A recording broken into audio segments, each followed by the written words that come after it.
welcome Brant Phillips. Thank you. All right. Thank y'all. Thank y'all. Excited to be here. I guess I'll start with my worst Jeff Foxworthy impersonation.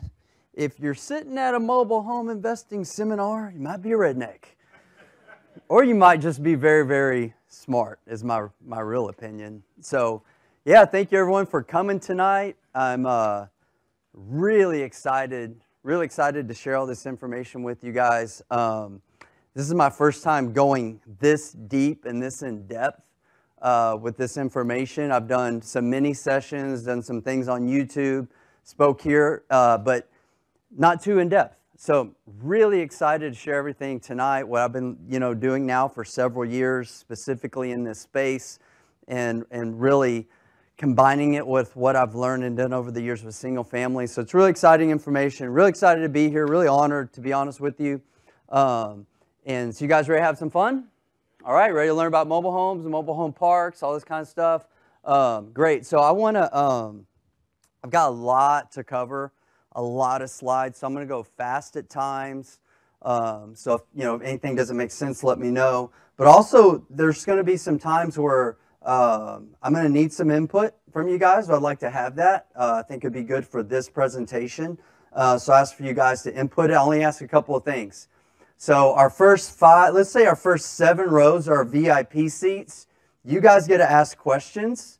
Behind row 7, you guys think you get a chance to upgrade now if you think you want to have some questions. I'd like everyone to be packed in, feel comfortable with that. So that's first thing on questions. Second thing with questions, we need to keep it on point, right? If I'm talking about this, don't ask questions about that. Got it? Easy enough? Okay. So, all right, so here we go. You guys know a lot about me. I'm going to kind of skip the slides. Steve did, very honored and humbled anytime Steve has anything nice to say with me. I started in this business 15 years ago. Steve was one of my very first mentors in this space. Had a man crush back on Steve back then. I still do today. I learned everything, like the basics and the fundamentals of everything. When I was brand new, wet behind the ears, starting 15 years ago with Steve, I took it to heart, did whatever he said, executed upon it today, and just built and built and built upon that over the years. So the quick bio on me is, I have done hundreds of deals, 95% of those single family until the last few years. I started moving in this direction of, when I say moving into this direction, doing deals, mobile home parks, RV parks, things like that. I still have a fully built team. We have about 10 team members. So we're still running our single family business, buy about 4 to 5 houses every single month. And we run that, have done, the stats up here. Like I say, I have a 100% track record of performance, loan performance with my lenders and all my deals. I've never defaulted or not made payments or made things right. But it doesn't mean I've had a track record of success. I've learned a lot over the years through deals that have gone sideways. But the important thing is, for me and myself and for you guys, is that we learn.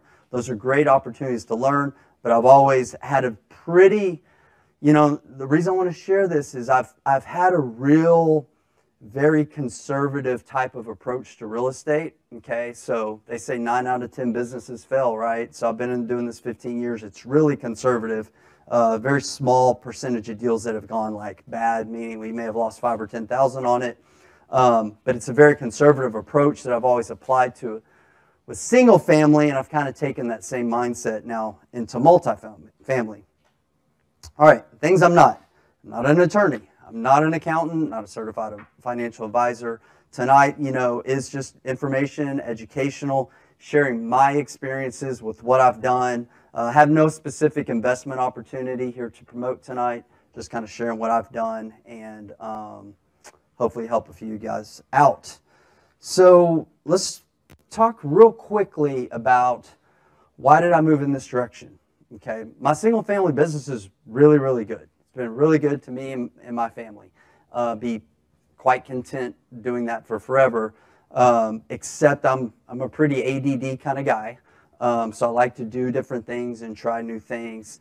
And I like to make money, and so there's certain opportunities that, you know, when I look at them, I'm like, why, you know, this was one of those ones where I'm like, why wouldn't I do this? Okay.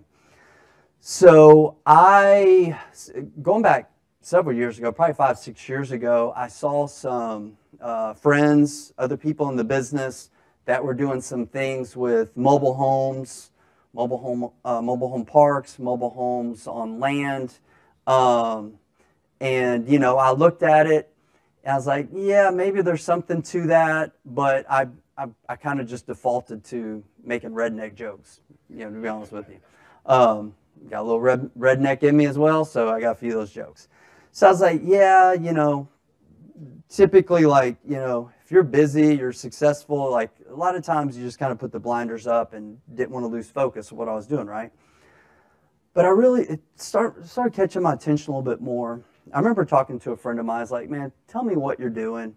Let's talk some numbers. So he ran some numbers on some of his deals, and I was like, those are pretty good numbers. I think I like what you're doing there. And it was in particular, I'm buying some mobile homes on land. You know, buying a $15,000 or $20,000 piece of land that already had utilities and putting a $15,000 or $20,000 maybe mobile home on that land and selling it for owner financing for $100,000. I'm like, those numbers just work, okay? And selling it at like 10 or 12%, you know, owner financing interest. Really, really nice numbers. And so that was the first thing. I started doing that kind of research, due diligence. And then the other thing, the other kind of caveat was I saw the market was changing. You know, there were more and more people flooding into our market. You guys who are investing now and have been here for years, you've all seen it, okay? 10 years ago, we're meeting with the seller. We may be competing against 1 or 2 other buyers. These days, we're competing against a dozen, right? So it's not the same game. And, you know, the competition has just gotten extremely, extremely thick. And I don't enjoy that, right? So that's hard to sustain what I've done in the past. So I was like, things are changing here. Maybe we need to look, and once again, keeping sustainability in mind as a company of, hey, let's look, and that's my job as the owner, like what are some other opportunities? So I just started there. I'm like, let me just look and consider, you know, looking further and exploring. That's probably what you guys are doing right now, is you're just saying, hey, let me take a look at this and see what this is all about. So I started doing research through various, you know, places online, you know, videos, YouTube webinars, things like that, and went to a boot camp, and I suppose it was early summer of July 19, and yeah, very early summer of July, maybe May of July 19. And around that time, I learned, you know, I guess before that, and then later about Sam Zell, but I started looking at Warren Buffett. Okay, everyone knows Warren Buffett. So if you don't know, Warren Buffett and, you know, Berkshire Hathaway are basically the largest shareholders in Clayton Homes, which is the largest manufacturer of mobile homes or manufactured homes. And then number 2 is the owner of 21st Century Mortgage, which is the largest financier of manufactured homes. Warren's a pretty smart guy, okay? In case you didn't know, newsflash, Warren's a smart guy. Warren's heavily invested here. He likes this space. So I started reading about everything that Warren thought about the space, okay? This is mainly about the homes and the financing of the homes. So that was very encouraging to me. Number 2 was Sam Zell, and I don't know why his picture isn't showing up here, but it's not. So Sam Zell, not sure if does anyone know who Sam Zell is? So he's pretty much like the Michael Jordan, Tom Brady, the GOAT of real estate investing. He's the greatest real estate investor that you've probably never heard of, okay? So this man and his companies have done it for 40, probably 50-something years now, and he's done it big. You name it, with commercial, apartments, skyscrapers, malls, RV parks, self-storage buildings, and mobile home parks. He's done it, and he's done it bigger than anybody else. Well, I heard his story about how he got into mobile homes, and it was very, honestly, it was, when I heard this story that Sam shared, it was that moment when I said, done. Like I was done with my research. I'm like, I'm just going to go into this thing and see what I find out for myself. So the story with Sam was during the mid-1980s. His company, they were in the process of purchasing another company. And this was like, I don't know, it was like $100 million acquisition of some other company. Not a mobile home park, just a company they were buying. And one of the assets that this company was holding was a mobile home park, the company they were acquiring. So he brought in one of his guys and he said, hey, I need you to go fly out and take a look at this mobile home park and see what we need to do to get rid of it after we, buy this company, because we don't want to own a mobile home park. Who wants to own a mobile home park, right? And so, because back then, this ties into the rest of the conversation, if we do a quick snapshot of the history of mobile home parks, there were no big development companies essentially going in and building mobile home parks. For the most part, they were mom and pop owners and developers, right? Try to make a little extra money, utilize some land. It was not this shiny, sexy thing, kind of like it's becoming now. It was never like the apartment industry, like the store. It was never like that. Okay, so it wasn't categorized like these asset classes, that are up on the wall, and like Steve just talked about. So that's kind of the historical view for it. So Sam's also a very smart, very wise man. Send his guy out there, take a look, see what we need to do to get rid of it, come back, tell me what you find. This guy goes out, takes a look, he comes back, and he comes, Sam, you're never going to believe this. And he's like, what? It's worse than we thought? And he said, no, it's an ATM machine. The thing's printing cash. I've never seen anything like it before. So, long story short, they end up not selling it, but keeping it and just kind of looking at it for a little bit. And Sam's like, I think this may be the greatest business model I've ever seen. So to this day, and this was what I told myself, I'm just going to go take some action and see what happens. Since the mid-1980s, they've gone on to acquire, I don't know how many parks, but they have over, I think, 170,000 lots. Okay, so they're the number one holder in the world. And this was the more interesting thing. Over the years, they've sold off, half their apartment portfolios, storage buildings, commercial. They've traded it. They've sold it. How many parks do you think they've ever sold? 0. So if that's not a compelling reason, I don't know what is. But I was like, you know what? Sam's a lot smarter and more successful than I am. Let me just go test this out. So I dove all into it, right? And so what we're going to do now is I'm going to give you guys a little bit of 101. We're going to go over some vocabulary and some different verbiage and things like that, and just kind of help you guys understand the industry a little bit. And then we'll dig more into some investment opportunities, what's out there, what my experience has been with a few small case studies, and just keep on going. Probably going to go for an hour and a half, So,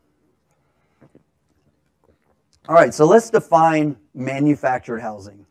This is an interesting word because it seems to get butchered and misconstrued and misunderstood all the time. So a manufactured home, important thing, it's built in a factory. I'm sure everybody knew that. And it has a permanent chassis on it. Okay? Why does it have a permanent chassis on it?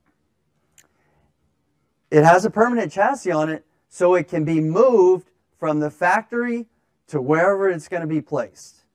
It does not have a chassis on it to be moved like an RV or like your car. That's not the purpose of a manufactured home, aka mobile home, right? It's intended to move it from the factory to one place, okay? Could it be moved multiple times? Yes. In practice, do they get moved multiple times? 99% of the time, no. Manufactured homes, when sited, may be placed on a foundation that meets conventional lending requirements. Most times they're not, but if there's FHA financing, then and depending on the state that it's in, there's different requirements for the type of foundation that it needs, meaning like a concrete pad versus gravel, dirt, things like that.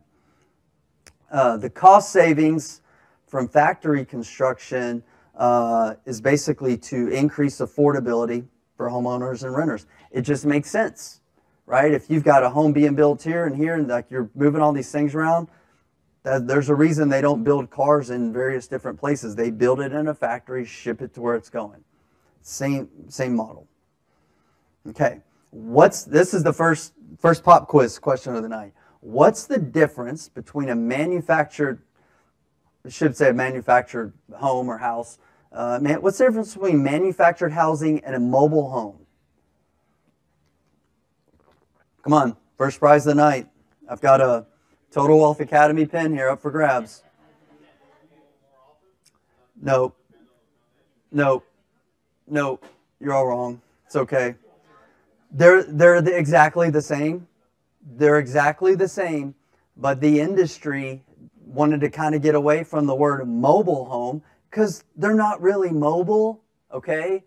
Yeah, if you pay $5 or $6 grand and do all this work, 80% of them are never going to move after they're set, okay? So they said, hey, if they had a time machine, I'm sure they would have gone back and it never would have been called a mobile home. Here in 2021, we should probably call RVs mobile homes because a lot of people are just living in those RVs, okay? So that's the only difference. This is real important. If I say mobile home tonight, what am I referring to? Same thing. They're the same thing, okay? But technically, if somebody from, HUD was here like, oh, don't say that, okay, it's the same thing, but that's whenever the verbiage changed in 1976.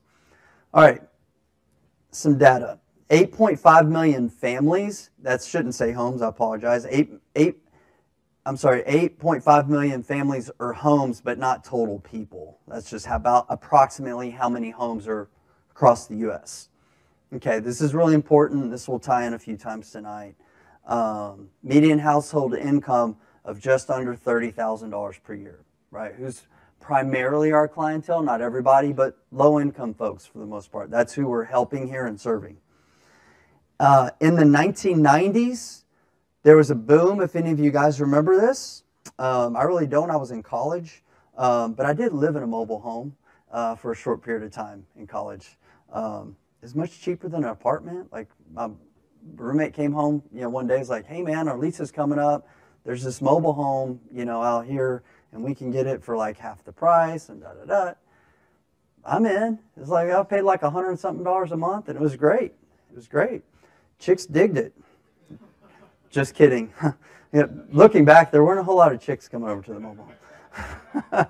But we had good time, and we had our land. We could have parties out there. We had a lot of fun. But anyways, I digress. But in the 1990s, manufactured housing accounted for 2/3 of new affordable single-family housing, and nearly half, almost 50%. That's a lot of homes under $150,000. Today, manufactured homes are roughly 1/3 of that number. So probably less than 10% of new affordable homes. I'm not talking about all homes, I'm talking about just that are affordable. Everybody with me? So it's not, even though I strongly feel this is the best product to fight a major problem that we have, it's not really doing it in action, if that makes sense. Which is going to lead to more opportunity for us. Here we go, I mentioned this already. More than 80% of manufactured homes never move after their place. I'm going to repeat myself a few times tonight probably, but it's all paint a picture. But this is one of those stereotypes or misconceptions that we need to talk about because people think mobile homes are mobile. They are, but they're just not, right? 80% of the time, once they're set, they never move again. Okay, that's really important. And then, contrary to popular belief, manufactured homes do not diminish in value over time as long as families control the land underneath them. Okay, So if you own a mobile home or a manufactured home on land and you own the land in that home, that value's still going up. I've got data on that. I'll show you that tonight. If it's in a mobile home park and you don't own the land, they do diminish. This may not be so accurate in today's market because we're paying more and more for used manufactured homes, but it is true. They do diminish in value over time. If it's just if it's not real property, if it's just personal property essentially, and they don't own the land, they will diminish in value over time. So that's why, moving into the future as well of tonight's presentation, I don't necessarily like to own these homes. Okay, I want to provide the opportunity for someone to own that home on my land or on the home land package that we're going to sell to them. Depends. We do both. I'll show you. We're going to go into both options. There's multiple exit strategies, ways that you can make income from these. Okay. All right. Some little questions here. Manufactured home. Everybody got it? What is it? Permanent chassis built in a factory. It can be moved, even though 80% of the time it's never going to be moved. A manufactured home's mobile. What's the answer? Yes, but no. Right. They can, they just don't typically do that. Are manufactured homes permanent? You know, are they permanently attached to where they are? No, but in some instances, yes. What is the difference between modular and manufactured homes? We haven't spoke about this. Does anyone know what modular homes are? No? Yes. So modular homes are basically pre-constructed and then they're shipped to a location and then fully built there. Everyone see Steve and his Legos? I'm the only one? Same thing. A modular home, they have all these pieces, but they're typically bigger pieces, but not necessarily.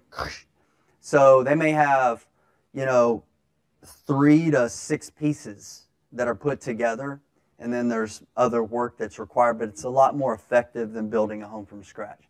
That's a modular home. We're not really talking about modular homes tonight, but they look pretty similar. I've got a couple pictures in here. They do look very similar. They look similar. They're not attached to a chassis. They are built in a factory, right, and shipped, but there's some construction that needs to take place once they arrive.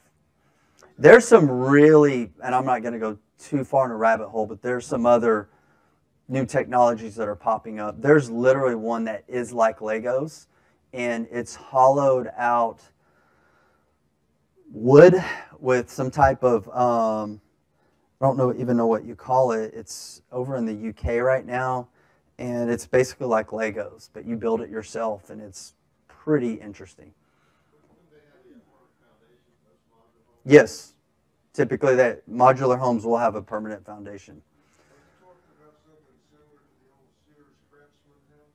I have no idea what that is, so probably not. Okay, are manufactured homes safe? So there's a lot of misconceptions. Okay, so do your own research. I had some slides, I just took them off here, but there's a lot of data out there that's pretty. I mean, statistically, it's pretty overwhelming that it's mobile homes are safer than stick-built homes. Safety, fires, things like that, through hurricanes and all this kind of stuff. Like, they do just fine if they're installed properly. There's a lot of data and information about this. Are manufactured homes energy efficient? Absolutely. They're up to the same code for the most part as new homes that are built today. If you're dealing with a home from 1970, is it energy efficient? No, of course not, but neither is most stick-built homes from the 1970s compared to today. Yeah, they're very energy efficient. Is a mobile home more difficult to finance? Is a manufactured home more difficult to finance for a buyer? Yes or no? The answer is yes. They are more difficult to finance, okay, for most of our buyers. And that actually, a lot of these problems, really what that relates to are more opportunities for us as investors, okay, because that's one of the things that we do is we finance these homes, okay. Do what Warren Buffett does. That's what he does as well. So there's opportunities for them with financing. New homes with land, pretty much the same. Okay, we're flipping those things right and left with land. With people are buying them with conventional financing, FHA financing, not a problem. Homes without land, that's where it's a little bit different. This is a really important question. Many local governments restrict manufactured homes with zoning and land use regulations. Why is that? If I go to apply for a permit tomorrow in the city of Houston, say I want to build a brand new mobile home park, 99% sure they're going to say no. I wouldn't be filing for that application anyways in the city of Houston. I can explain that. But why is this? Why do local governments not want mobile homes?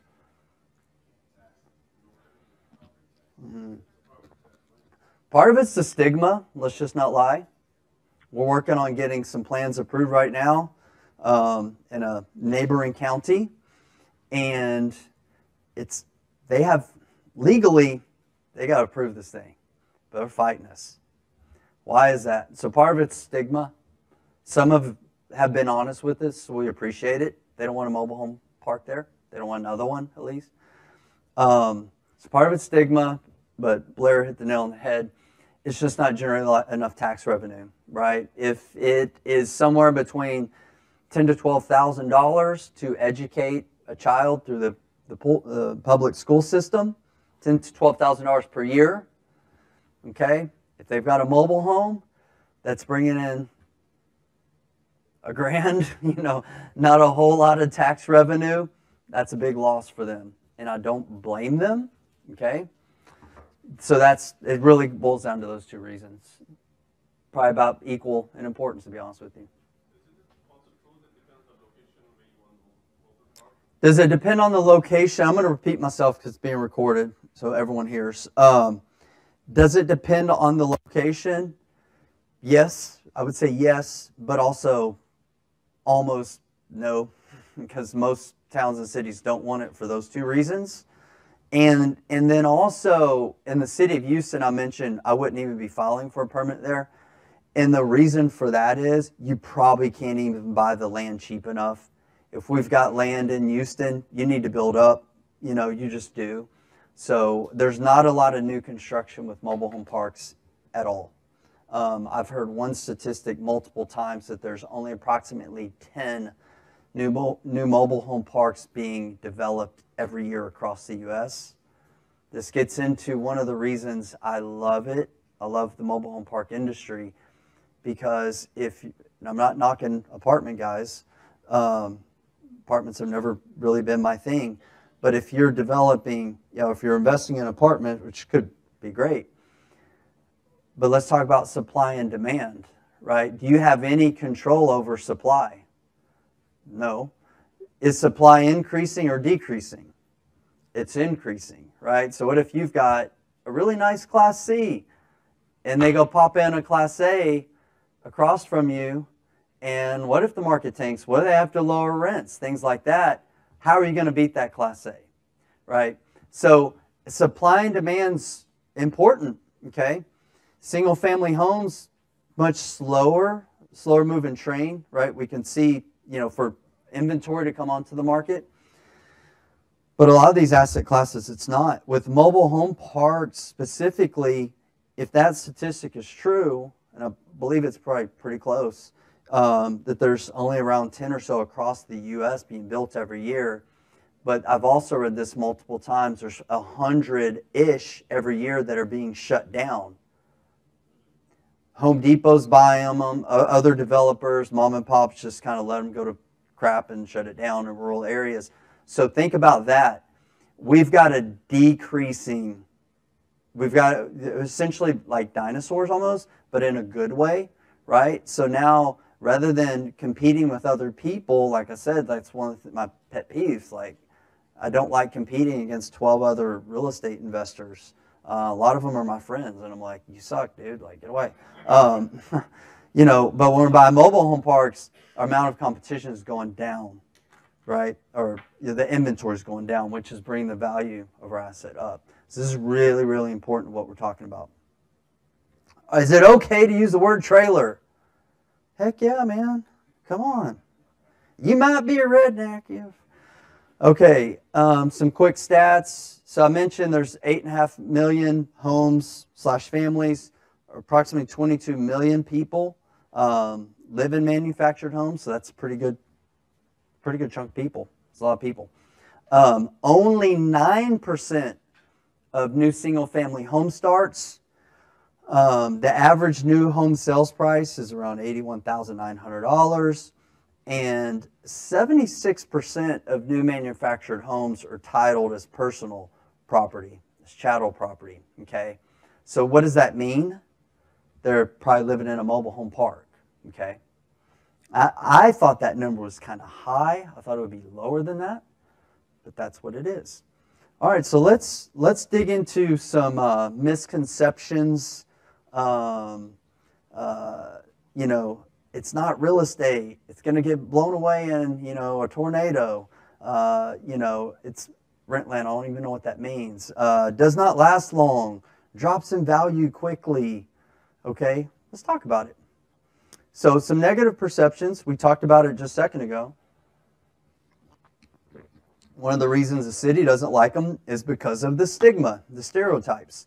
They desire them, or they consider them undesirable. They're ugly, they're cheap, they're poor quality, yada, yada, yada. All that kind of stuff. But if you read the blue, you know, it says it's becoming increasingly, I don't know if this has got a light on it or something. Whoops, you weren't supposed to see that. It's becoming increasingly indistinguishable in aesthetics and quality from site-built housing. So we'll show some pictures in a little bit. The products are getting really cool, much, much better. You know, things like increased roof pitches, siding materials, using hardy on a lot of these things, two-story home models, which I've never personally seen, but the product's getting better. Like it really is. So that's cool. So let's be real, all right? These are the perceptions, right, that a lot of people have. Is it a false perception? Not always, you know. There's some truth to this, but I know some rednecks in high places too. Okay, you know. So it's just is it mobile home parks or trailer parks, or is that just kind of like, you know, America in general, depending on where you're at, right? So there are some negative perceptions out there, but as many of those, however many of those that there are, I'll tell you in the real world, my experience has been like, it's not that way.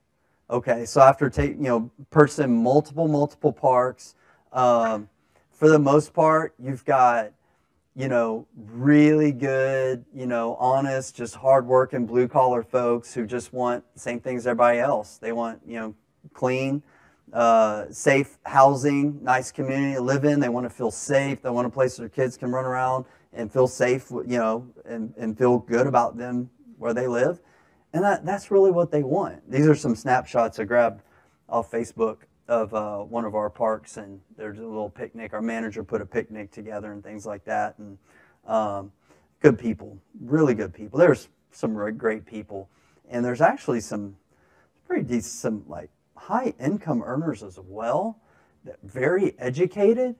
They just don't like, one of their priorities in life is not to have, you know, $500,000, $500,000, you know, 3,000 square foot home or whatever, live in the burbs. Like, they just don't want it. I know a couple, we've got some residents living in RVs.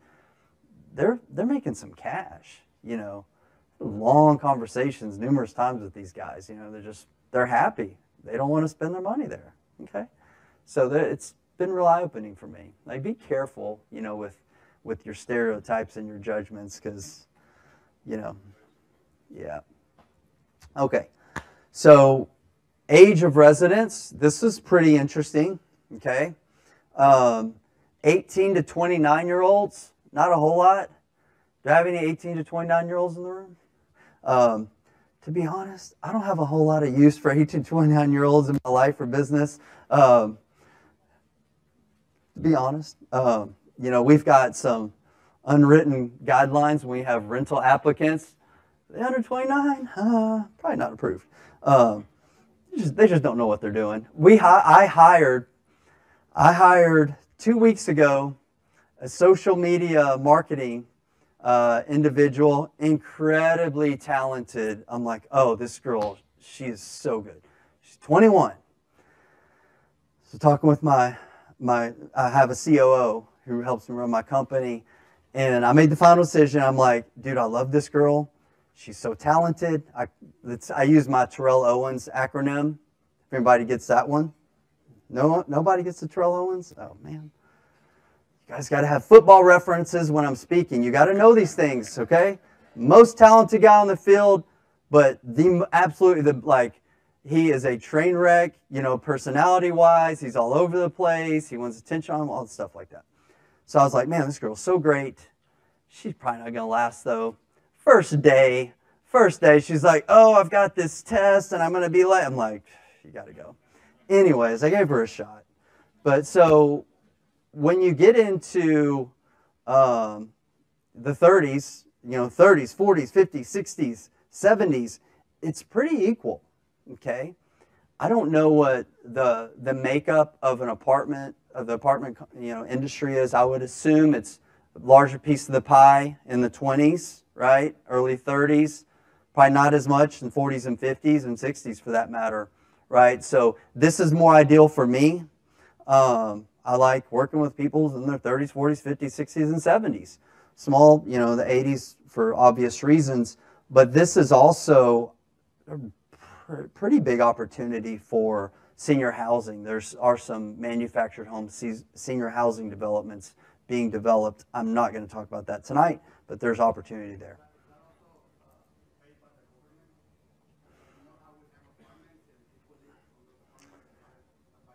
Maybe, the question is, are the senior housing developments being developed by the government? Maybe some. I don't know. I would almost say probably not. Because for the most part, I don't think the government, people don't like the manufactured housing space, okay?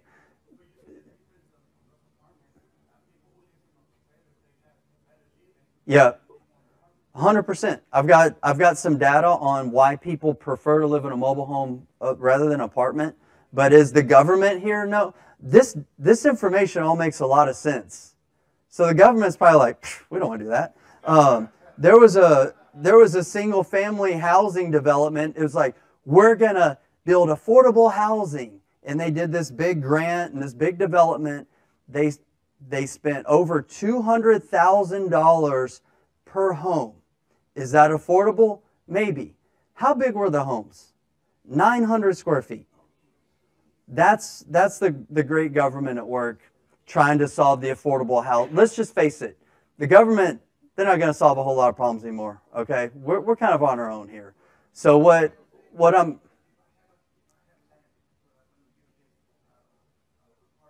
Yeah. We're not going to... Let's not dive in... we're going to keep the questions on track. We're not going to get into government, housing, all that kind of stuff, because I don't know it. I don't like it. Done some Section 8, but I'd rather the government not be involved in my business. Unless I'll pay my taxes. Other than that, I really don't want involved in my business. So what I'm building towards with this presentation tonight is there's a lot of problems that we can solve as entrepreneurs. There's opportunities here for us. Household income, we already know this for the most part, right? Those people in that $20,000 to $40,000 is a sweet spot. You do have more who are even making a little bit more. A lot of times that's two incomes, putting them in that $40,000 to $75,000 range. But you do have some people they're doing pretty good. They're just, as a choice, choosing to live here. Pretty smart folks. So these are some manufactured homes and some modular homes. Okay, so I put this ain't your grandma's mobile home. I'm really talking to myself. It's not my grandma's mobile home. My grandma lived in a mobile home for a good chunk of time. It wasn't this nice. So it's pretty nice. This would be an example of like a modular home. This is an example of mobile homes, okay? For the most part, single-wide mobile homes. Pretty good products. Double-wide mobile home with a covered porch. I mean, I live there. Look at that. So these are inside pictures of these homes. People don't realize how nice they are unless you've seen them recently. They're extremely nice, okay? I've got some more pictures in a minute. So you probably know the answer to this question, but what are some problems that we have in today's real estate market? We got a lot of problems. What are a couple problems we have? There's two big problems that we have in today's real estate market, right?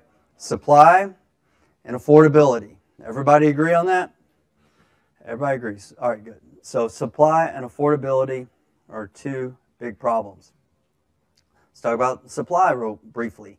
Current situation with 4.8-month supply of homes as recently as May of 2020. Inventory was fairly normal. I remember going into COVID, I had at least a dozen homes that were on the market, rehabbed, about to be on the market, and I had a couple of just last minute like evictions that almost never have. I'm like, oh crap, they're evicting them, or they're like one just left. I had a lot of homes going into COVID, and I'm like, holy crap, what's going to happen now? And I was a little bit nervous. I'm like, I don't know what's going to happen here. You know, I kind of freaked my wife out. She's like, God, shut up, you're scaring me, you know. And I'm like, well, and I don't think anybody expected to happen in the real estate market what happened beginning of April of last year. Show me the video, show me proof that people were expecting that. That blew us all away, right? So now here we are. What's the how much inventory do we have in Houston right now? Does anybody know? Because I honestly don't. Is it like a week? It's like what, a month and a half, whatever it is. And you guys understand how inventory works, right? It's basically if no new homes came on the market today, at our current rate and pace, how long would it take until we had 0 homes? Right? A healthy market, a typical market, 4 to 6 months. We're like at a month. That's insane. That's insane. Okay, so obviously we all understand we've got a supply issue. Let's talk about affordability. Everyone knows pricing's going up. Okay. Everybody agrees on this, right? Even in Detroit, I was looking at this, I'm like, even Detroit, you know things are going well, or in the housing market when Detroit market's going up. I have a friend who's bought like a couple thousand houses in Detroit, and they used to buy them for like $5,000, $10,000, $15,000. Okay, so house prices are going up. I don't want to stress anybody out, but have y'all ever seen this? 28. So the last time I presented on this was probably sometime late in 2019, maybe early 2020. I looked at my slide today and it was at 21. Anybody have some whiskey? So that's depressing. Hey, Lucas, I just messed up the slide, man.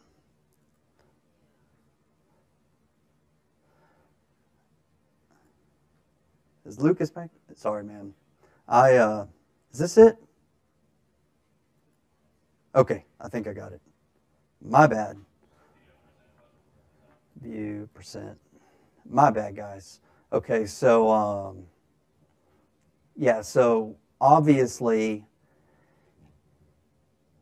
pricing is going up and it's going way up. Okay, if what's gonna anytime people say, Brant, what do you think the real estate market's going to do, and this and that kind of stuff, I'm like, I don't know. Ask the smart people.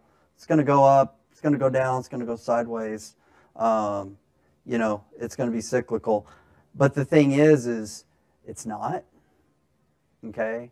So I started in 2007, 2008, and 2009 was the crash, and there's not been really any correction since. It keeps going up, up, up, up because of this. They keep printing money. Governments basically can't pay its bills in a couple weeks unless they pump more money in, and they're probably going to keep doing that, right? So who knows where it's going to lead? I've read that the median price housing in Houston is going to be like around $500,000 by 2027 or 2028. Something like that. So who knows? I'm not a prognosticator. I buy for cash flow, you know, and I buy like things that I have multiple exit strategies with. So that's my philosophy. But let's talk about this now, because we know things are going up, obviously. And I mean, that's what the government does. That's how they tax the poor, is print more money, inflation, all this kind of stuff, right? So what makes housing affordable? Okay, so affordable, and I'm just going to read it. Affordable housing is housing that a household can pay for. That's a good start. While still having money left over for other necessities like food, transportation, and health care. Those are all pretty important things. So the federal government typically defines housing as affordable when it consumes no more than 30% of a household income. I agree. That's first time in a long time, probably a good sound advice from the government and, you know, Dave Ramsey. And I saw something the other day, I posted on Facebook, like Dave Ramsey was like railing on manufactured homes and this kind of stuff. I'm like, I'm probably on the right path. Okay, so some more stats on this. So there are an estimated, it says 50,000 manufactured home communities in 3,100 counties with an estimated 3 million homeowners who lease the land beneath their homes. I don't know how accurate that is, but I've heard there are somewhere around 40,000 mobile home parks in the United States. I'm sure there are, you know, maybe they're factoring in another 10,000 mobile home communities. Be surprised if there are that many, meaning like it's a subdivision of mobile homes. But that's what we're looking at here. So for people interested in buying a home, manufactured homes are the most affordable home ownership option available. I agree. Manufactured homes cost half as much per square foot to build than site-built houses, most averaging $70,000, while the average price for a home in the U.S. right now is $272,000. Okay? And to be quite frank, I've sold several of my old rentals, like in the last year or so, in that $225,000, $250,000 range.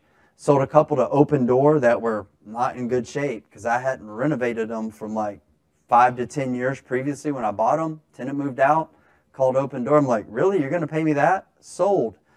So, but my point is, you know, a $250,000 home in the Houston area right now is probably not even that great of a product, to be quite honest with you.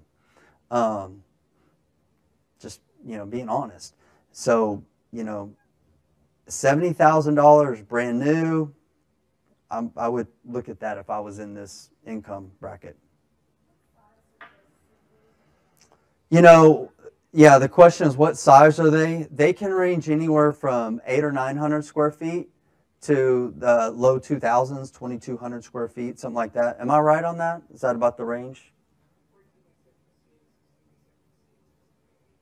Yeah, 1,000 to 2,000 square feet is where 80% of them are. There's a few that are a little bit bigger, a few that are a little bit smaller. Okay, this is real eye-opening, and quite frankly, it's pretty sad. So it talks about in Texas, the fair market rent for a 2-bedroom apartment is $1,000, let's say $1,100 a month. Everybody agree with that? 2-bedroom apartment, about $1,100 a month. In order to afford this level of rent and utilities without paying more than 30% of income on housing, a household must earn $3,600 a monthly or $43,478 annually. Assuming a 40-hour work week, 52 weeks per year, the level of income translates into an hourly housing wage of $20.90. Where are you living if you're working at McDonald's or Walmart? Where are you working if you live at Buc-ee's? Buc-ee's pays pretty good. I go in there, they're paying like $15 for cashiers. That's pretty good. They still can't even afford a 2-bedroom apartment if they're a single parent. Okay? There's things starting to pop up now. This blew my mind. There's this company launched, it's called Pad Split. I don't know if you've seen this. They're basically buying rental property. And they're converting like a 3-bedroom house can't be in a HOA restricted area and things like that. But they're buying like 3-bedroom homes on average, maybe a 4-bedroom. They're chopping off the living room, making it a bedroom, probably chopping off the garage, converting it to living space. And it's called pad split. Long-term residents, these people are living in this home with a whole bunch of other people. And they're paying, instead of paying $1,000 a month, they're paying $500-600 a month. Some of you guys are like, I like that model. Seems like a management nightmare to me, but they're doing it because it's a problem. It is a problem. Some of you have probably seen this where there's multiple families living in a home in your neighborhood. And it's annoying because they've got like 6 cars outside and things like that. I know because I've heard my dad complaining at their last neighborhood and they moved. But the problem is these products that are being called affordable housing, are they really? Well, according to this, if you're working minimum wage in Texas, you have to work 115 hours per week to afford a 2-bedroom apartment. This is a problem. It's a problem. So, while the upfront costs are higher, buying compared to the apartment industry, this is, the eyes of someone looking at buying a mobile home. While the upfront costs are higher, meaning they have to put a down payment, things like that, buying a mobile home is, I say often, almost always less expensive than renting an apartment. Across the United States, 2018's national average cost for mobile home living was $564 per month. Okay? While apartment dwellers paid around $1,057 at that point in time. This is pretty important stats, right? So let's look at this. 1,057, let's say 1,100 here in Texas or Houston. For an average 2-bedroom apartment, the average mobile home lot rent in America today is $280. What else must I say? So this is for lot rent. This does not include the home. I was about to mention that. I'm glad you brought it up. But for the most part, this is their all-in cost. Why is that? In mobile home parks, over 80% of residents in mobile home parks own their home free and clear. Only 20% of homes in mobile home parks are financed. Maybe it's a little bit higher if you look at there's a lot of owner finance homes and things like that. But statistically, over 80% of people in mobile home parks own their home. So they're paying that amount a month. Okay. I think I've got a slide on it, but if I don't, why are lot rents so low? Should they be this low? 100% no. They should. If you compare it to like the consumer pricing index over like the last 40 or 50 years, have apartment rents increased? Has single family? Yeah, everything else has. Everything has, except mobile home lot rents. It should be double that easily. Okay? So one report I read that statistically, if it increased with consumer pricing index with everything else, today lot rent should be around $568 on average per lot. Now you go out to certain places in California, they're $1,000. But average, it should be double. Why is that? This is a question for you guys. Why is it $280 a month? Remember, it has nothing to do with land value. Remember what I mentioned about the history of the mobile home park industry? Who founded the mobile home park industry? Mom and pops. Mom and pops. Are mom and pops great business managers? Are mom and pops members at Total Wealth Academy? No, they're not. They got some mobile homes and some trailers, and to be quite honest, I mean, they're salt of the earth people, and I've enjoyed working with every one, but they haven't run their business good. And what they've done is they have personal relationships with these people. Well, Joe Beth is, single mom and this and this and that, and I just haven't raised rents on them. One park we bought, the guy had owned it for 15 years and never raised rents. But what else had he never done in 15 years? made any improvements in the damn park. I'm like, this is a mess. So, it was a big headache when I took it on. I'm like, because that's what we had to do. And I told everybody, we're going to be raising rents, but I'm going to make sure every time when we're raising rents, we're adding value and giving you guys a wonderful place to live. And nobody's moved out except a couple of the deadbeats that I basically made move out, right? But the reason they have, and this is changing now because more, and the Warren Buffetts, the Sam Zells, a lot of apartment guys are coming to this space now who know what they're doing, they're business savvy, they're adding value, but they're extracting the value from it as well, right? They're going to be increasing, and this is another reason I love this model because they got to go up. And so you could also say, why haven't they increased? It's also called mom and pop quantitative easing. They've just given them breaks. It's okay. But this is the question. Someone brought it up. What's better to live in? Well, let's talk about the products.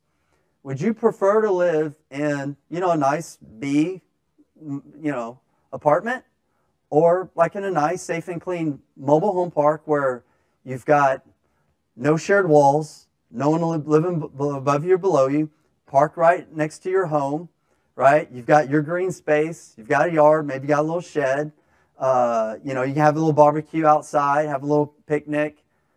So there's not a lot. There's some statistics, there's reports out there, there's polls. People prefer to live in a mobile home. People that have lived in both overwhelmingly prefer to live in a mobile home. So it's better and it's cheaper. It's more affordable. It's a better way to say it. So it's like, not only, what does Steve always talk about, right? Best product, best price. Scoreboard, best product, best price. But it's not like buy 100 or 200 or 300. We're talking about 50%. Because to your question is, let's say at like some of our parks that we have, our lot rent, say $300. Let's say they don't have a home. Okay, great. We're going to owner finance you this used mobile home for $30,000 or $40,000. Their all-in cost is like $500 or $600. Yeah. And they own the home with debt, right? They have a house payment and they have a lot rent payment. If it's a new home, it may be $800 or $900, but also it's $800 or $900, and if it's that much, it's pretty much a brand new home. But what are their alternatives? A 2-bedroom apartment. This is a home that they own. And so we're going to get into the business models here in a little bit more in a minute, but for those of you that are interested in this, just do your own due diligence, do your own research. There's a lot of data out there. All right, let's have some fun before we get into the different investment opportunities.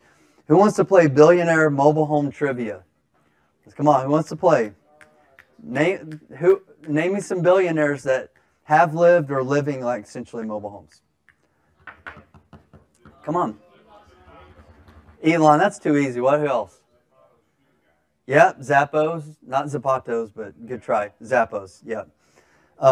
Yes, Tony Hsieh, how do you say his name? How do you say his name? Tony Hsieh. That's a great book, by the way. He wrote a book, forgetting the name of it, it's pretty great. Delivering Happiness. So he died recently. He was living in a mobile home park. He died last year. Pretty sad. Amazing guy. He lived a life, and he was very much about experiences. And I don't know, he was visiting, I think he visited an RV park one time. He's like, this was awesome. Bought and developed a mobile home park. Was living in a mobile home park in Vegas, like a lot of friends and people, and they were just living in a mobile home park. Billionaire, living in a mobile home park. Elon Musk, as we speak, I think is still living in this $67,000 tiny home. Not technically like a mobile home, but pretty much is. That's where he's living right now. And who can forget about the king, right? He lived in multiple mobile homes during different areas of life, and there's even a couple of movies where he's living in a mobile home. So it's cool to be in the trailer. Come on now. So let me ask you this. What's going to be different in 10 years from now in real estate? It's kind of a bad question, and I did steal this from Jeff Bezos. He said a better question may be, what's going to be the same right? Because if you're trying to predict things that change, that's a risky game. But what's going to be the same? That's more of a safe bet typically. There's going to be a lower income, lower class, and they want home ownership, sense of community, clean and safe place to live and raise their families, right? So there's the opportunity for us. This is the questions you have to ask yourself as we move into investment opportunities. Is manufactured housing a viable solution to the problems we discussed? And does it make sense for you? Okay, that's basically the questions that I asked myself. And I just did a lot of research. There's a lot of research and information that was very convincing for me to do what I'm doing. Okay, so this is where we're at, guys. Is there's a lot of, let's be honest, there's a lot of problems in the world and in the real estate world. Government's not going to fix them. You know, they're not. This is our opportunity to come in and provide some solutions. And this is what a lot gets me excited talking about this. It really does. We all know the American dream, right? Like everyone's to own their home and, you know, raise their family and just have that American dream. $500,000 median house housing, $272,000 median price housing. People aren't going to be able to achieve that dream. We're turning into a renter's nation, right? There's reasons that all these Blackstones and all these hedge funds and these groups, us as well, are gobbling these things up because we know the value of good, cash flow, income producing rental properties, right? And it makes good investments for us. We're not going to stop buying them. They're not going to stop buying them. But there's now developments that are developing entire rental home communities, right? Because they know that the lower class will not be able to afford their own homes. Just the way it is. That makes me sad. That makes me sad. So if we can build a business where, you know, it's satisfying, you know, our goals as real estate entrepreneurs, lifestyle, able to use leverage, cash flow, but also help other people at the same time is like really, it's the icing on the cake.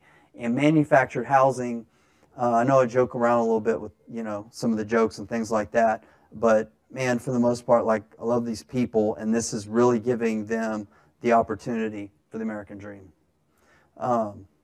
Okay, so let's get into it. Now we're going to kind of move focusing on a little bit more focused affordable housing options.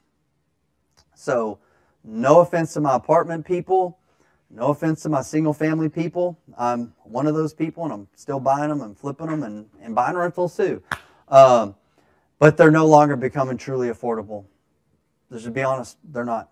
So we're obviously going to spotlight essentially 4 different ways, that I've experienced so far with manufactured homes. We're going to talk a little bit about RV parks too. I know some of you guys are interested in that and own one RV park. Been very eye-opening for me. I'll tell you that story in a minute.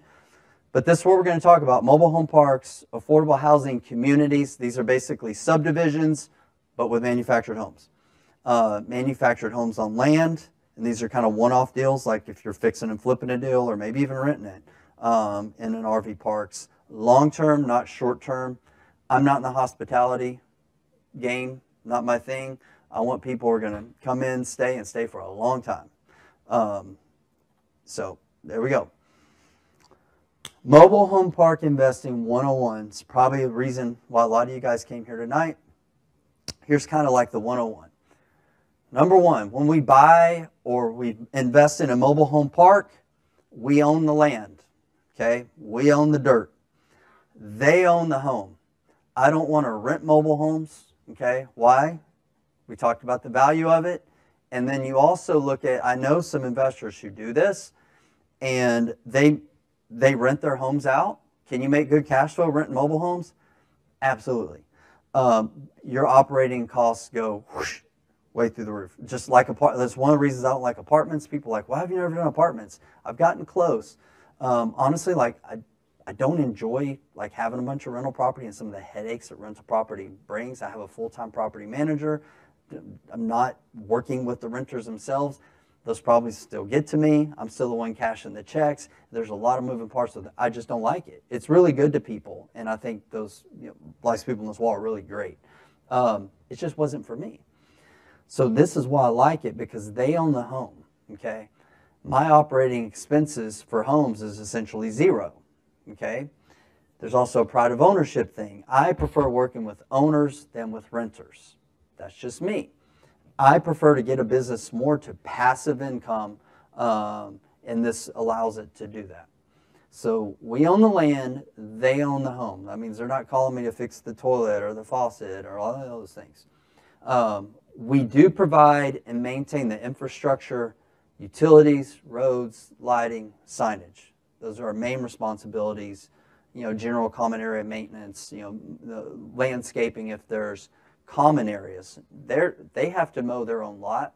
And typically what happens is there's a guy who lives in the community who mows it for like $20 or whatever. That's the way that goes down.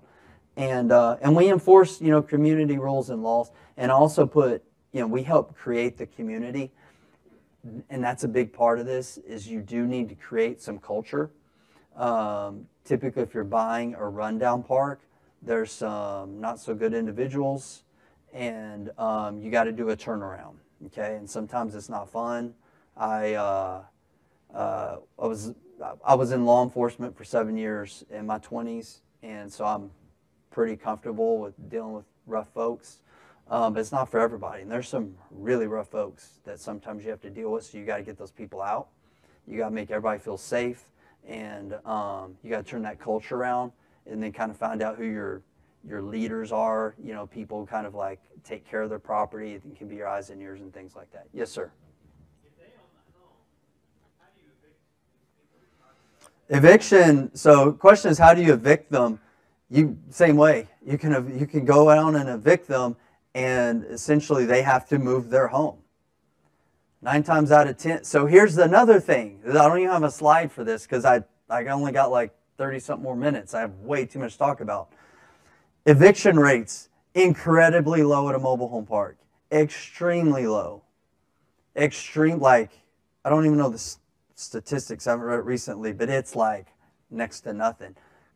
Collections, it's 90-something%. Why are evictions so incredibly low at mobile home parks? Where else are they going to go? If they're going to have to move their home and get evicted, it's going to cost them $5,000 at least. And they're going to have to move it to somewhere they're going to have to pay lot rent. They can't move to an apartment, cost-wise, unless they come into money. So what happens typically, I've only dealt with one eviction, okay, and her house was like, it was shot to hell. But anyways, I've only dealt with one, and we evicted her. We gave her 3 months to get out because we were just buying the community, and she wasn't like bad, but she wasn't good. I could show you pictures. It was quite disgusting. But what happens? I mentioned that 80% of these homes are owned free and clear. Somebody has to get out. They'll sell their home for like $2,000 to somebody else. I've had that happen a couple of times. There was one guy, I knew the guy was dealing drugs. I knew he wasn't, me and him were going to get along when we were just developing this community. And I was just like, look, bro, this ain't going to work out. We can do this the hard way or the easy way. I prefer the easy way. I mean, I really, really do. Nothing against you. I'm just like, we're not going to get along. And a week later, he was gone. Where'd he go? He sold the home for like $3,000 to got 3 houses down. It was actually a decent home. I would have paid him like 10 or 15 grand for that home. That kind of pissed me off. But I bought it since then from that guy. I'm like, dude, I can pay you 10 grand for this home. So I'll go in and put 15 or 20 in it and sell it for 40 or 50. Everybody got this? Be careful renting these things out. We don't really want to do that.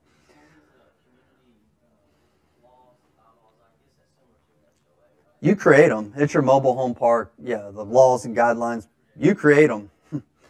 You are the HOA. Reasons to consider it. Obviously, we've talked about this. Limited supply.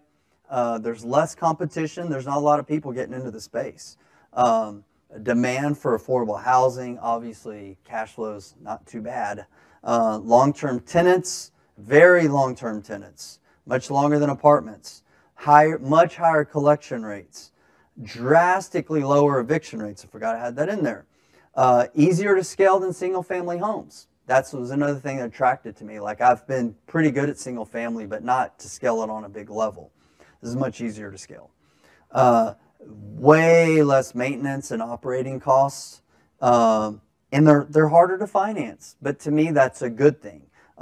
We fund all of our deals with private money, syndicated a deal recently, working on some things like that. So all these things are great things. So the financing thing to me is actually a really good benefit to us as investors. Quick case study. This was the first property I bought like this was an RV park. I'll talk about in a second. This was the first mobile home park that I bought almost 2 years ago. It's almost 2 years. I bought it for $100,000. The seller was a mom and pop. They were asking $150,000. When I first saw it, I said, sure, I'll take it at $150,000.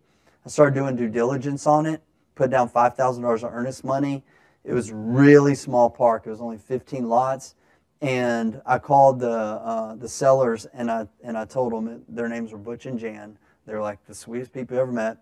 Went and hung out with them at their kitchen table type of contract signing, and they gave me one of their CDs that they recorded in the 80s, and it was real cool. And we talked about country music and Hank Williams and all this kind of stuff for a long time. And Butch had owned it for 15 years. He had never raised rents and all this kind of stuff. And I thought I could expand the park a little bit and this and that. And then I started looking at it, and I started asking myself, I'm like, man, what'd I do? This is too small. I really need something bigger. And I was getting a little bit nervous too. So within I didn't take up much of their time. Within like the following week, I called them. I said, I apologize. I don't think I'm going to buy this park. I'm like, but don't worry. Keep my $5,000. I messed up. Like, I'd not even asked for my money back. Matter of fact, I'm pretty sure you can sell this park, and I'm pretty sure you can sell it for a lot more. And like, well, we don't want to sell it to anybody else. We want to sell it to you. And I said, nope. And then, long story short, they kept calling, but this went on for like a month or so. And she kept saying, I was mainly dealing with Jan. And she kept saying, Butch was a little bit sick, but she was saying, well, we'll take this, we'll take this. She got down to just buy it for $100,000. I'm like, you can go sell this for a whole lot more. We don't care. We just want to sell it with you. We're just ready to be done. Okay, I guess we're doing this. So I bought it for $100,000. It's in a small area. One thing that I want to share with you, I want to caution you about be careful about rural areas. Be careful with rural areas, right? So there's some things you need to do. You really need to do your research on that area, population-wise, looking at the overall metro, right? You want to make sure there's jobs. You want to do some test ads to see if people are looking for housing in there. So there's some things that I did. But the reason I bought this park, in addition to it being really cheap, was the three things that are highlighted. I forgot to touch on. This is really important. Utilities are incredibly important. My wife asked me one day, she's like, every time you're on the phone talking with one of your buddies about one of your students or whatever, she's like, every time you're talking about someone about a mobile home park, you're always talking about utilities. Why are you doing that? I'm like, that's what we deal with here, right? Like, it's the roads, right, and utilities for the most part, okay? And then if you're infilling lots. But utilities are a big thing. You want to be careful if you've got water wells, septics, all that kind of stuff. There's a lot of unknowns there. Be very, very cautious. I'm probably not going to have to go in time to go in depth on that. But this one was individually metered electric already, meaning they got their own electric bill. I didn't deal with it. They got their own water from the city, billed by the city. I didn't deal with it. City sewer. I may have to deal with it if it breaks, but this was ideal. And then when I went into the city, I'm like, this is a small city, but I love East Texas. And it was like right in the middle of a city. Like, if you see like this area and this area right there, this is literally like, there's a Brookshire's, grocery store and an Ace Hardware that you can almost throw a rock and hit it. And the bank's right here. They go deposit the rent in the bank. That's how they pay the rent. There's like a pizza place. So I felt comfortable enough. Someone had a question?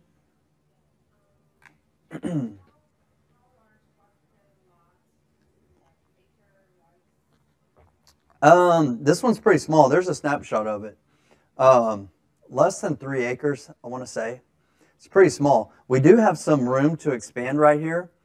So when I bought it, after we kicked a couple people out and demoed a few homes, we were down to like 6 or 7 performing homes.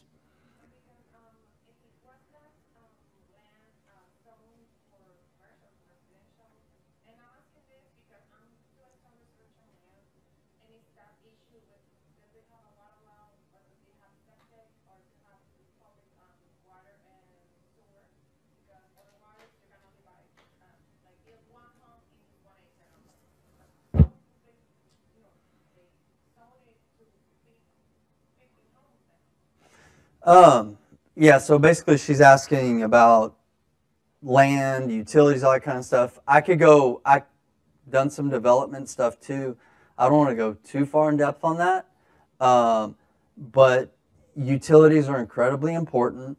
I get people email me and send stuff, hey, here's 3 acres, you want to build a mobile home park there. No, it doesn't make sense. The city's probably not even going to allow it. And then these development deals here that were done years ago, hard to do with today's costs. Like you got to infill a lot of lots because now you're bringing it up to today's code. There's got to be retention plans, the roads, all this kind of stuff you're going to have to go through. You got to build probably minimum. We're working on one right now. It's got to be like a minimum of like 150 lots if you can get your dirt cheap enough. And each city is different with what their utility requirements are. This one, like I said, we were just fortunate. It was well positioned. All city utilities already done. That's why I moved forward on it. And it had a great upside. Here's some pictures of when we bought it. I don't have great pictures, but these are the pictures that we have. Nothing fancy. Dirt roads, some older homes, a couple of newer homes. After pictures, we didn't do a lot. We did renovate that home you see there. The lady moved out. Basically, we bought it from her. We renovated it. We moved in, renovated another home. She moved into that one. We bought this one, renovated it, cleaned up the fence lines, put in a commercial mailbox. We did some road work on the roads. We put crushed concrete. Not a lot. And we put some TLC on some of the homes, some pressure wash and painting.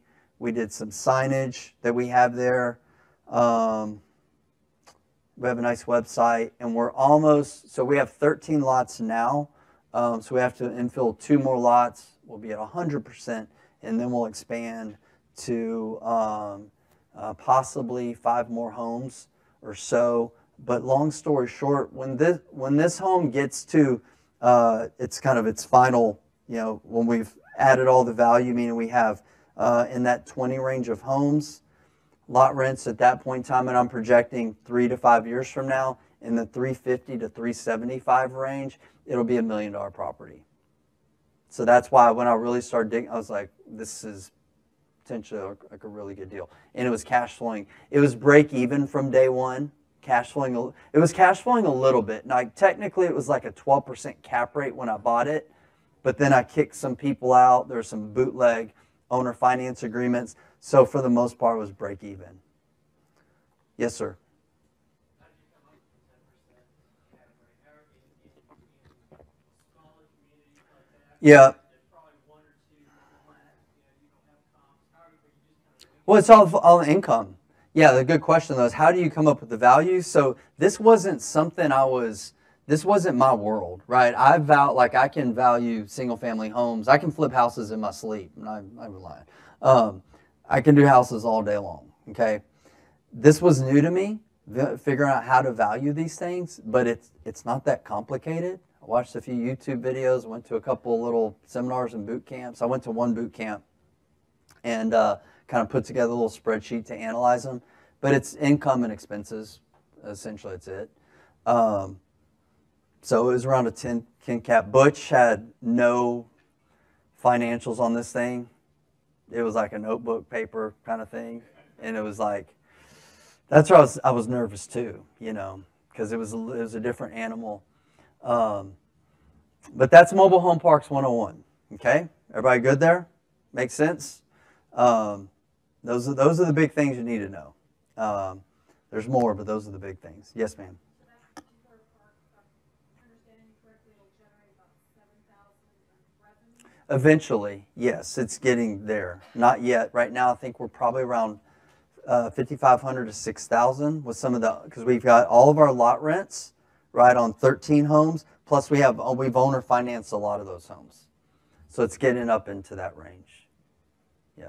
Now, some of the owner finance notes will eventually tear off. What's the minimum amount of acreage that you need for 150? I don't want to get into answering development questions, right? So, like, my main mentor in the mobile home park space has said adamantly, you should never develop a mobile home park. He also told me you should never buy a park with private utilities. You know, and I respect them. I'm like, what does he know? Yeah. So the first park I bought had a water well, and it's been a nightmare. I'm also working on developing a mobile home park, but I don't want to talk about it. I'll just tell you that much. It's not been a pleasant experience, and I'd much rather just buy them underdeveloped. I've got a partner who's kind of spearheading most of it, but I don't like it. To be honest with you, I'd rather just buy an undervalued property and, you know, turn it around. Yes, sir.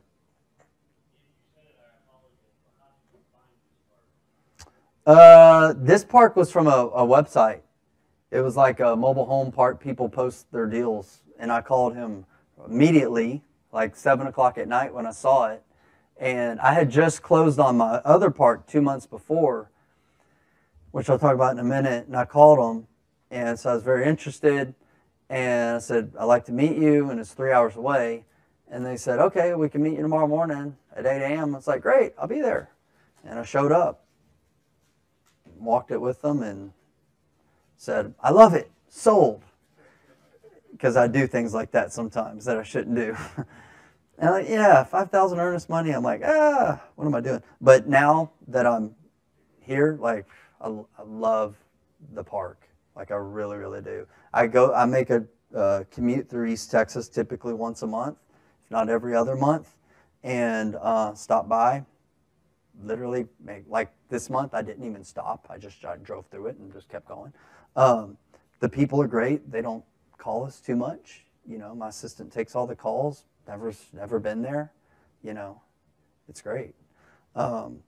So it wasn't that way in the beginning. Did a lot of work. And I had one of my students JV'd with me on the deal and helped with a lot of the development and stuff like that. So I did have some help. Okay, so now we're going to talk about manufactured home subdivisions. Okay, so here we go. So number one, this is almost identical to a typical subdivision, except we're not building homes. We're putting in manufactured homes, right? So land is developed, all the infrastructure, utilities, roads, signage, just like you're building a development. Then homes are placed on the lots after the land is developed, and they're sold attached to the land. What does that mean? You know, whenever you sell a mobile home with the land, it's no longer personal property. Tax-wise, it's taxed as real property, like a single-family home. Okay? Does it get the same value as a single-family home? Getting pretty darn close. So homes are sold and attached to the land. Typically, there's an HOA enforcement of community rules and guidelines, but it depends on the developer. We are developing one of these right now as we speak. This one's down in Angleton, right off of 288. So we bought 100 acres that we are developing. Okay, and this is not really answer your question because you're asking about mobile home parks. This is not a mobile home park. A buddy of mine and I started, is one of my buddies who has been doing mobile homes a lot longer than me. we started looking at this and we started looking at everything I shared with you guys. The supply issue is a big thing. How long is it going to take, home builders to build and put products on there? And now let's look at where we're at. Where is a new home going to be at price point wise in a year from now? What's a 3-bedroom, 2-bath, 1,500 to 2,000 square foot home in Houston on a 5,000 square foot lot? What's that going to cost you next year? Easy, right? Easy. So we're like, maybe there's some opportunity here. So we bought 100 acres. They're basically going to be most of them are going to be half-acre lots. To your question, why is that? Because if it's a half-acre, we can get away with an individual septic. We're going to build out a water system for the entire neighborhood. If you have a minimum of a half-acre, it triggers some things. If you're less than that, you got to do a lot more stuff for your septic and things like that. But if you have a half-acre, you can get by with an aerobic septic system. So that's where we're going that route. The second reason we're going with half-acre lots is we figure if somebody's going to be driving here, so if you look at that, it's 37 minutes from downtown Houston, which is a decent drive. But a lot of people working virtually now. There's a lot of people already living here and driving that far. But a lot of people just want to get out of the city, just to be quite honest with you. With all this COVID stuff and all that, people just want to get out.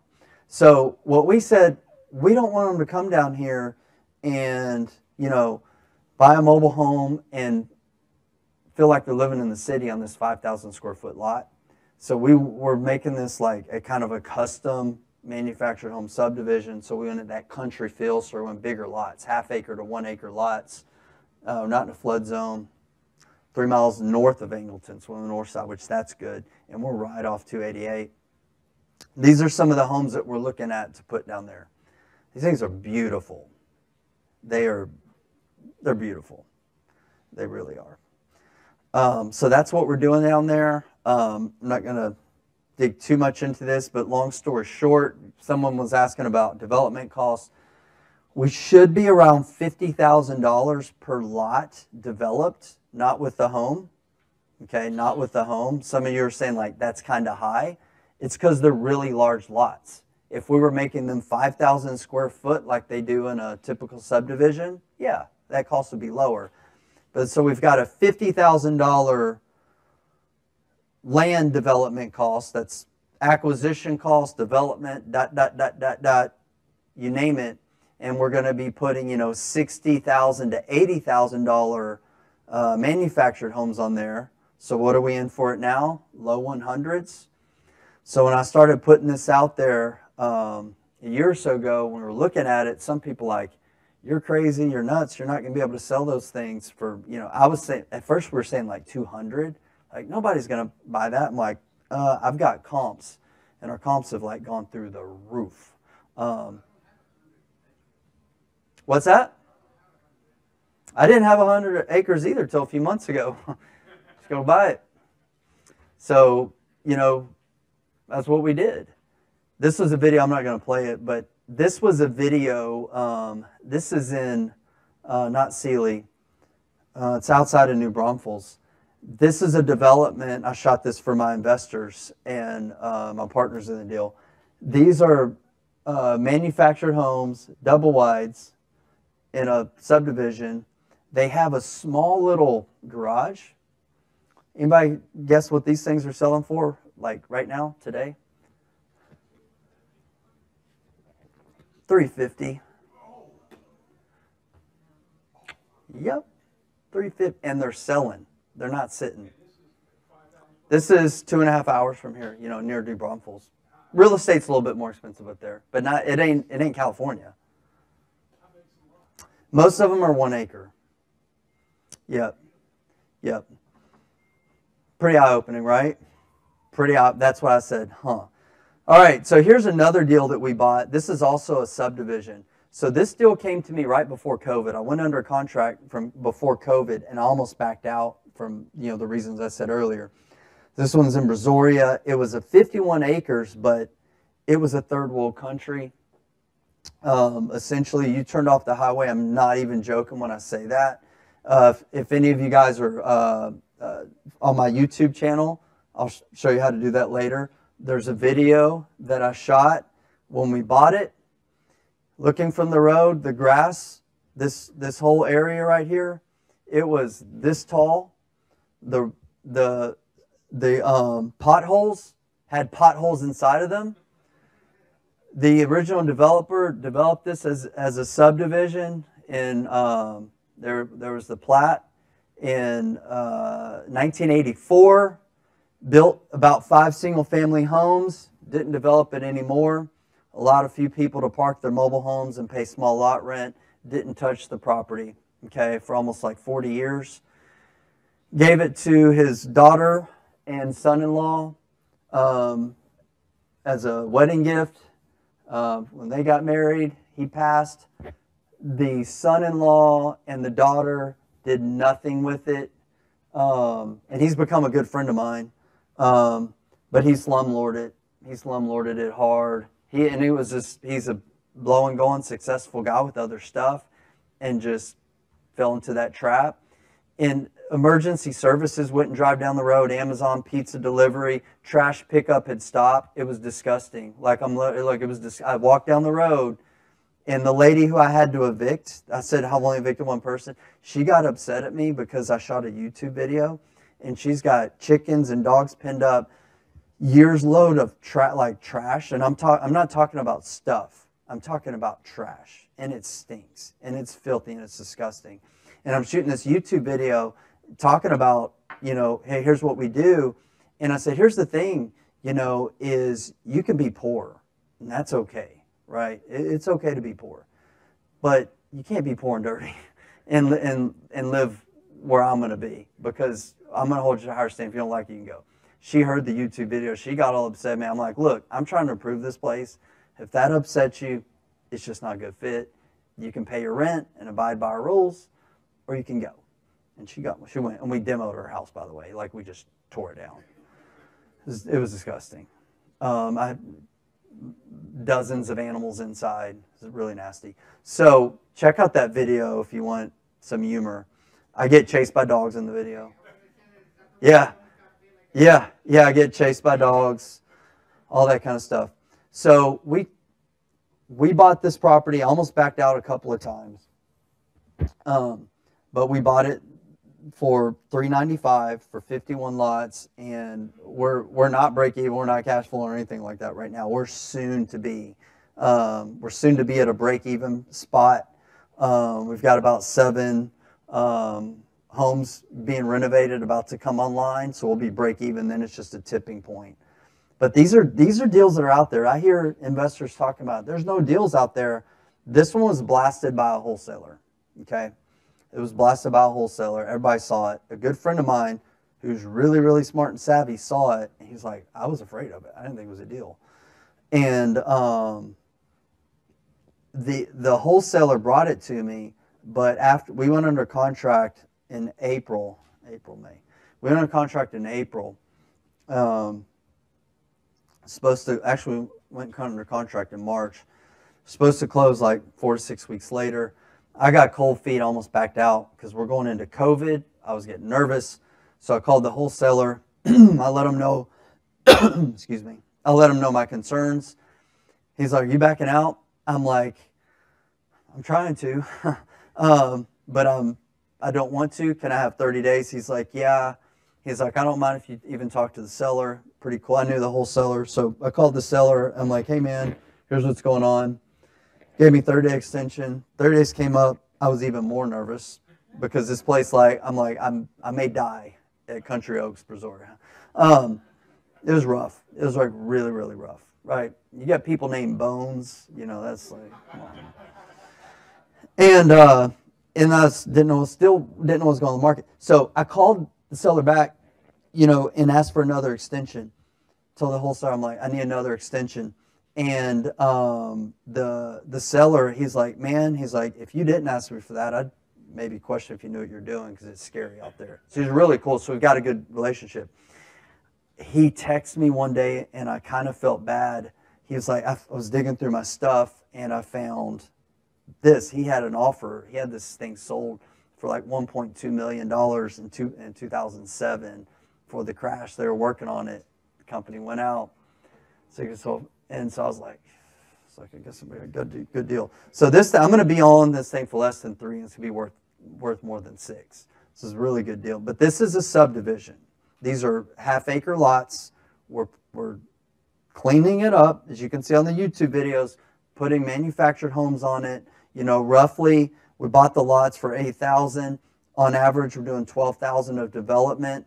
There's a little bit of, we've cleaned up the roads. We got to scalp the land, put in a septic. There's already electric and water there.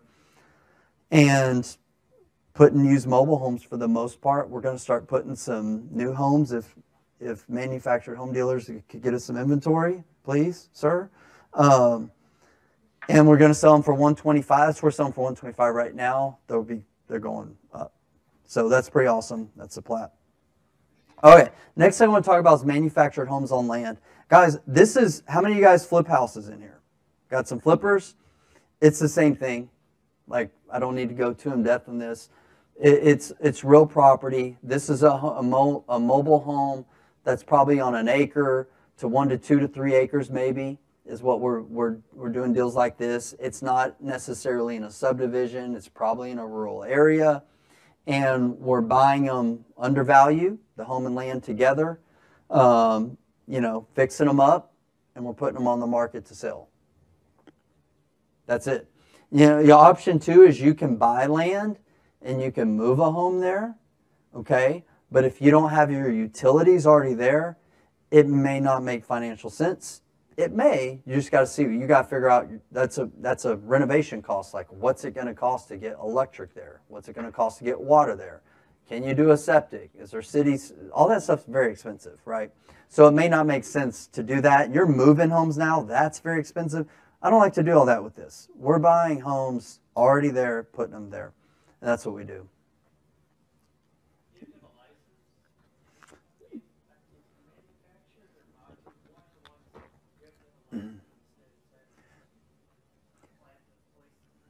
That's a great question. Do you have to have a license? You only have to have a license if you're selling more than 1 home per year. Don't quote me on this. More than 1 home per year, and you're not selling the land. Okay? If you're selling the home with the land, it's real property. You don't need any kind of license. So the difference is if you're selling mobile homes without the land, you either need to get a license or you need to use someone who is licensed to help with that process. Okay? May need to run it through them. This is one that we did earlier this year. Bought it for $85,000, spent $33,000 in repairs. This thing, we listed it at $185,000. Listed at $185,000. It had an acre and a half. But there was it was a 3-acre lot. We told when we listed, I told my agent, I said, tell them we're not selling the other acre and a half. We're working on replatting it, and we were going to put a home there because we already had the land. It was road frontage, easy to get utilities there. We were going to move a home there. But we put a thing in the listing said, hey, the other land is being developed, but it could be sold for the right price. We listed this thing at $185,000, went under contract at $230,000 in 1 weekend. I don't even like sharing this because this is like a good sweet spot for us. So whenever I talked about comps, this blew my mind. So I was really looking at comps before we went under contract and did our development deal. I pulled this about a month or so ago for another presentation. Everything, the ones that aren't highlighted, it's because they're not manufactured homes. I've really sorted through this data. Everything else that is checked, starting here at the highest price, that's on a 1-acre lot. That's a 2,700 square foot home, so that's pretty big. So that may be a modular home, I'm not sure. So we can toss that one out, I don't even care. This one starting here, 1-acre land, 1,800 square foot, $264,000. Okay, you can go on down. You can see most of these are on, you know, an acre, some half acre, acre, quarter acre, half acre. These are all above 200,000 that sold like in the last 30, 45 days. And they own the land? Yeah, this is real property. Yep. The world's changed. Well, look at the map. This is what they call the exurbs. Okay? This is my new favorite fancy vocabulary word. We don't even market. I shouldn't say that. We do more marketing to buy single family outside of Houston than we do in Houston now. Okay? We do SEO marketing in Houston. We do targeted marketing. We're targeting these areas now. Okay? You've got the suburbs, which is, you have the central, like Houston Central Metro. You've got the suburbs, like the Sugarlands, Springs of the world. Okay? All that's already oversaturated. Now, what we like are the exurbs. That's just beyond that area. That's that ring. Ring of fire, baby. Look at that. Ring of money. So that's where we invest. We love it. Okay, let's talk about RV parks. RV parks. The first property that I bought when I went down this rabbit hole was an RV park. I bought it because it was originally a mobile home park. It was developed as a mobile home park, and then 10 or 12 years ago, it was repurposed as an RV park. And I said, oh, okay, so I can turn it back to a mobile home park because I want nothing to do with mobile home parks. I'm sorry, with RV parks, and I wanted mobile home parks. I went and met with the seller, and we took a little walk, met at the house. There's a 3-bedroom, 2-bath, really nice house right here that came with the property. Manager lived in at the time. And we started walking the property, and this home right here is a cabin. There's a couple cabins at the front. And I said, all right, let's do a walk and talk. Tell me about this property. He's like, all right, well, that's a cabin. It's fully renovated. It's 1 bedroom, da-da-da-da-da. Okay, what did that cost you? I'm like, I've never dealt with cabins. He's like, yeah, we did it all for around $20,000. Okay, what do you rent that for? $700 a month. I was like, ooh. To like pick my job, I was like, oh, geez, that's salivating here. The next one was like this little thing, rented for $550 a month. Okay, that one costs less than the other one. Then we get to our first RV. It's got the green roof over it. That's where Tater lives. Tell me about Tater. How long's Tater lived here? Or, how long's he been here? A month? 2 months? It's RV. They come and go. He's been here 10 years. Okay. Yes. It was eye-opening to me. Okay. So we went, I was like, we did the deal. So this is the property. It also included like 43 acres of raw land, frontage to Interstate 20. And most of these people are long-term residents. 2 years, 5 years, 10 years. They own the RV. And it was eye-opening to me. I didn't realize like that was going on, and it's happening more and more and more. So I'm not an RV park guy, okay? I'm a mobile home park guy, but I like this model. I didn't think I would like it as much as I do, and there were times when I didn't, but now we're moving it, where we've kind of positioned it to where 90% occupied now, 85, 90% most months. We're moving in more cabins now, which is capital intensive, putting in homes, but most of the people aren't living there. I'm sorry, they're not leaving there, and they're living there for long term. So we bought this one $385. It shows 200 in improvements. I'm in about $625 in debt on this property. Land, homes, CapEx stuff, roads, signage, all the stuff that we've done. But we had a $1.1 million BPO, basically broker price opinion on it already. Same thing, same approach. Like we pitched the homeowner, don't be a renter. Big sense of community here. You saw the pictures earlier from our manager. Did like picnics and give out She give out like gift cards for certain things that people do, yard of the month, things like that. It's really all like I really like it. I really do. So show me your moat, okay? Show me your moat. Warren Buffett's really big. He talks about moats a lot, right?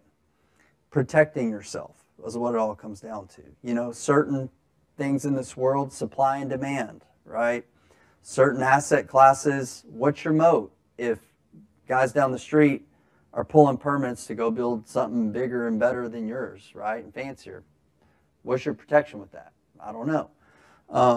Even in single family, where's your protection? I don't know. This is really what attracted me to this space. This is really geared towards mobile home parks, was what first resonated with me, but I wanted to make this a very comprehensive presentation of everything that's available for us. But this was the moat. You know, this is what really got me excited and helped me make my decision, was lower cost per unit, lower cost for repairs and maintenance. You spread out your risk, right? If you got one home or one apartment, like you can spread it out, multiple renters, multiple parks. Demand is high. People want affordable housing. It's not being solved other places. Less tenant turnover. Most of them, they're not going anywhere.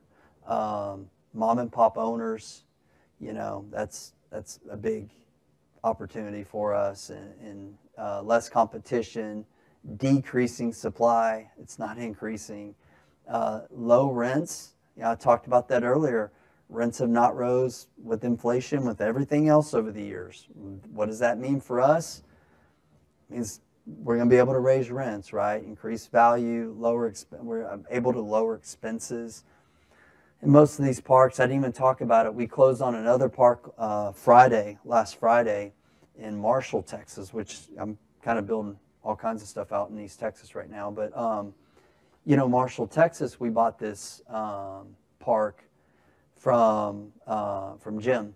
And Jim's father developed this park in 1970, right? And he inherited it. It's been in the family since then. Once again, he just didn't do many repairs and upgrades. But one of the things, that he did was city water's there, but it wasn't individually metered. So he's paying $1,000 or more a month for the water bill. Just little things like that mom and pop owners do. So we closed on Friday. We already ordered sub-meters. The sub-meters are already in the mail. And, and I was up there this weekend, walking the park and starting to meet with contractors, and people are like, are you going to raise rent? And I said, we are going to raise rent, but not anytime soon. And we never do. So I've never done and never will do drastic, rent increases. Like I'm buying this park and they're paying like $225. I'm not going to say, all right, got to get you to market rents. You'll be at $350 next month. We're not doing that.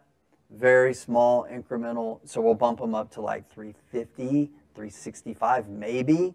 And then next year it'll be like $290. Did I say $365? I meant $265. So they may have like $50 rent increases, maybe. It's a 5-year plan to get them up to full market rent, is the way I'm viewing it. But immediately, and I told them, like, we're not going to raise your rents right now, but you are going to have to pay for your own water bill, right? And so that's pretty easy things. Like, look, you may be paying, this person's using that. It's only fair everybody pays for what they use.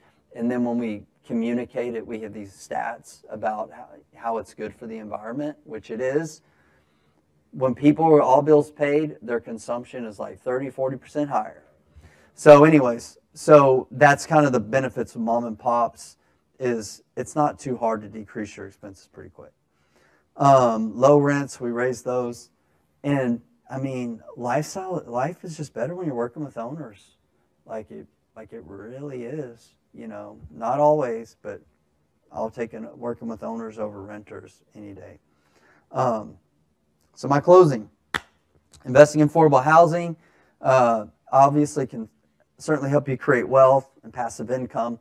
But when you do it the right way, at the same time, you really are, like, you're improving local communities, giving people this opportunity for home ownership and their opportunity to live the American dream. And that's what I put. We're able to, leverage utilize leverage, lending, institutional lending's coming in the space, create our lifestyle, create cash flow, but you can really create some legacy here, and that's really exciting for me. This is my YouTube channel. It's called Real Estate Fundamentals of Brant Phillips if you want to check it out. It's pretty humorous if you watch the mobile home community, I think it is. That's the one where I get chased by the dogs, and yeah, right there. Watch this video if you do nothing else. That it looked like it was horrible. You see how these were lots, and it was like, it's this tall. It's this tall. The roads were horrible, and the mailboxes, it's pretty comical. But I do a lot of stuff on mobile homes and other stuff. That's my contact information. You can get it through Total Wealth Academy as well. And I'm ending right on time. You're welcome, Lucas. All right. Thank y'all. Thank you.